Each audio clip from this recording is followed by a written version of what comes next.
देखो ये बिजली सी रफ्तार में होती तैयारियां, कैसे प्रशासन जनता की सुविधा के लिए शहर में विकास कार्यों में जुट गया है। जी नहीं, ऐसा बिल्कुल नहीं है। अगर आपको ये लग रहा है कि ये सारे काम जनता के लिए हो रहे हैं तो ऐसा वहम अपने दिमाग से निकाल फेंकिए। दरअसल राजस्थान का 15 अगस्त कार्यक्रम राज्य स्तरीय स्वतंत्रता दिवस समारोह बीकानेर के डॉक्टर करणी सिंह स्टेडियम में होने जा रहा है, जिसको लेकर सीएम भजन लाल शर्मा के लिए रेड कारपेट सड़क, लेकिन जनता के हिस्से सिर्फ गड्ढे और वीआईपी रूट पर करोड़ों रुपए स्वाहा किए जा रहे हैं। वहाँ गड्ढे पड़े हैं, लोग गिर रहे हैं, उनकी कोई चिंता नहीं है। जहाँ जहाँ बनी है, जहाँ से मुख्यमंत्री का काफिला गुजरेगा वहीं वहीं बन रही है और कहीं कुछ नहीं हो रहा है। देखो आप जाके बोला में उनको भेजो, आप सर्वे करो। हम तो मानते हो वहाँ जा कराओगे तब आपको मानेंगे। मुख्यमंत्री भजन लाल शर्मा के लिए बीकानेर की उन सड़कों को चमकाया जा रहा है जिस पर कभी किसी ने ध्यान ही नहीं दिया था।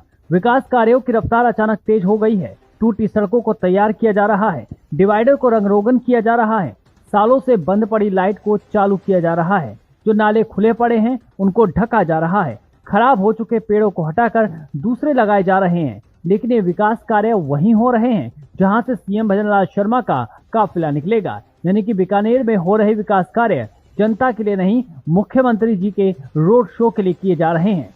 ऐसे में हर कोई चाहेगा कि मुख्यमंत्री जी भी उनके क्षेत्र से गुजरे ताकि एक दिन पहले प्रशासन जागे और झूठा ही सही विकास कार्यों में जुट जाए।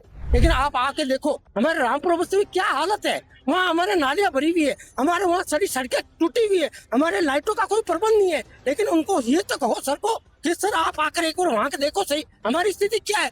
जो मैं बीजेपी का कर्मठ कार्यकर्ता हूँ, लेकिन हमारी स्थिति है कि हम वोट देकर भी हम इतना पछतावा कर रहे हैं कि हमने बीजेपी को वोट क्यों दी। अब बीजेपी को वोट क्यों दिया, इसको लेकर जब बीकानेर की जनता अपने आप से ही पछताने लगे तो कहीं ना कहीं यहाँ के जनप्रतिनिधियों को सुधार कामों के लिए आगे तो आना चाहिए, वरना सरकार की साख पर गंभीर सवाल तो उठेंगे ही।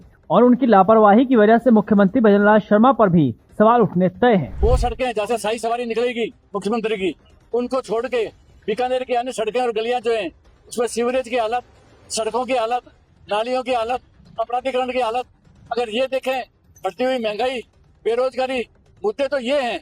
इनको छोड़ के अगर सरकार की नीतियों का प्रचार किया जाए स्वाधीनता दिवस पर, तो मैं समझता हूँ स्वाधीनता दिवस को कम आंकना है, कम करना है। ऐसे में हमें चाहिए कि देश की आजादी के बारे में बताएं, देश के आजादी के जो लोग लड़े थे उनके बारे में बताएं, उनके चरित्र के बारे में बताएं, उनके जीवन के बारे में बताएं।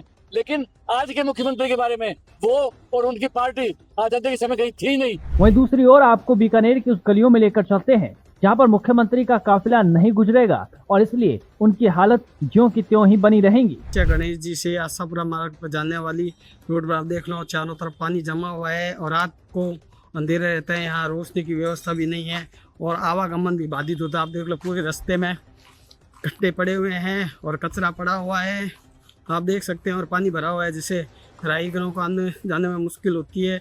कल रात को मैं भी यहाँ पर गिर गया था, मेरे को चोट नहीं लगी, भगवान की कृपा है। आप देख सकते हैं कितनी गंदगी है, कितने गोबर, ये देख सकते हैं आप कितनी गंदगी से भरा हुआ पड़ा है, लेकिन कोई शुद्ध लेने वाला नहीं। अभी नगर निगम के जब चुनाव होंगे तो सारे पार्टियों के लोग यहाँ के खड़े हो जाएंगे वोटों के खातिर, लेकिन सफाई व्यवस्था के नाम पर यहाँ कोई नहीं ले। यहाँ पर शमशान गृह भी है, गायत्री माता का मंदिर भी है, हजारों यात्री प्रतिदिन आते हैं, यहाँ से गुजरते हैं, लेकिन कोई शुद्ध लेना वाला नहीं है। गंदगी के ढेर पड़े हैं, सड़क टूटी हुई है, पानी से भरी हुई है सड़कें, आप देख सकते हो, ये खड्डे पड़े हुए हैं और कोई शुद्ध लेने वाला नहीं है। अतः मैं इससे निवेदन है कि आप ये करें। अब सोचने वाली बात है कि क्या विकास कार्य सिर्फ वीआईपी मूवमेंट वाले रास्तों तक ही सीमित रहेंगे या आम लोगों की रोजमर्रा की परेशानियों वाली सड़कें भी कभी प्राथमिकता बनेंगी। बीकानेर से पॉलिटिकल पंचायत के लिए आनंद आचार्य की रिपोर्ट।